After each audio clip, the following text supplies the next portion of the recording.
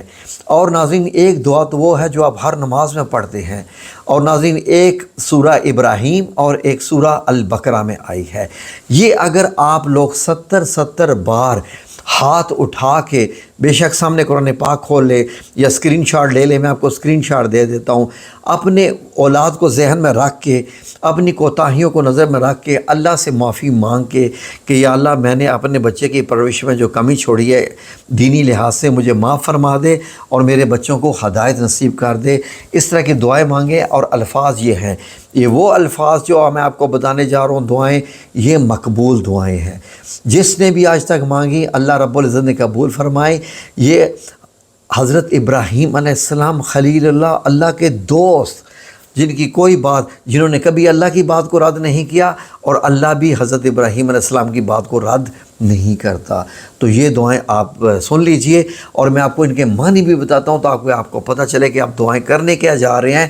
اور نئی نسل کے لیے تو میں نے آپ کو بتا دیا آپ کو کیا کرنا ہے۔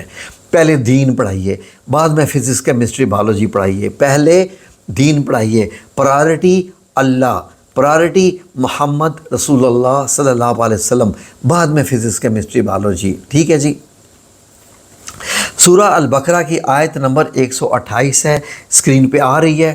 یہ آپ نے 70 بار روزانہ پڑھنی ہے، 70 ٹائم، بالکل محنت تو کرنی پڑے گی، ثواب بھی حاصل ہے آپ کو اس کا، اور اللہ رب العزت سن رہا ہے۔ اول آخر 11 بار درود پاک، اول آخر 11 بار درود پاک، یہ ایک دن کا عمل ہے، ایک دن میں 70 بار پڑھنی ہے۔ یہ دو دعائیں ہیں، 70 بار پڑھنی ہے، اول آخر درود پاک۔ بسم اللہ الرحمن الرحیم۔ ربنا واجعلنا مسلمین لک ومن ذریاتنا امة مسلمة لک وَأَرِنَا مَنَاسِكَنَا وَتُبْ عَلَيْنَا إِنَّكَ أَنْتَ التَّوَّابُ الرَّحِيمُ۔ اس کا مطلب بھی سن لیجئے، ترجمہ بھی بڑا خوبصورت ترجمہ ہے، آپ کو پتہ چلے گا آپ پڑھنے کیا جا رہے ہیں۔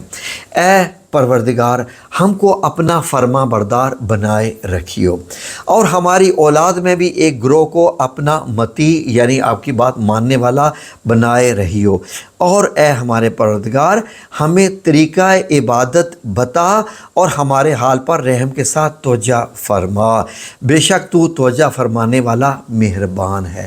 اب دوسری دعا بھی سن لیجئے، وہ بھی سورہ الابراہیم کی آیت نمبر 40 اور 41 ہے۔ 40 اور 41 میں نے ریفرنس بھی بتا دیا، جو آپ نماز میں پڑھتے ہیں، لیکن اب جب آپ نماز میں یہ دعا پڑھیں گے تو آپ کو پتہ چلے گا کہ آپ کیا پڑھ رہے ہیں۔ یہ کیا ہے؟ رب اجعلنی مقیم الصلاۃ ومن ذریتی ربنا وتقبل دعاء ربنا اغفر لی ولوالدی وللمؤمنین یوم یقوم الحساب۔ اے پروردگار، مجھ کو ایسی توفیق عنایت کر کہ نماز پڑھتا رہوں، اور میری اولاد کو بھی یہ توفیق بخش دے۔ اے میرے پروردگار، میری دعا قبول فرما۔ اے پروردگار، حساب کتاب کے دن مجھ کو اور میرے ماں باپ کو اور مومنوں کو مغفرت کیجیو۔ اب آپ کو پتہ چلا کتنی خوبصورت یہ عمل ہے، تو کریں۔ بسم اللہ الرحمن الرحیم۔ اللہ آپ کا حامی و ناصر ہو، اور دیکھیں اللہ رب العزت حضرت ابراہیم علیہ السلام کی دعا ہے تو آپ کی دعا بھی قبول فرمائیں گے، اور آپ کی اولاد کو فرما بردار بنا دیں گے انشاءاللہ۔ آمین یا رب العالمین۔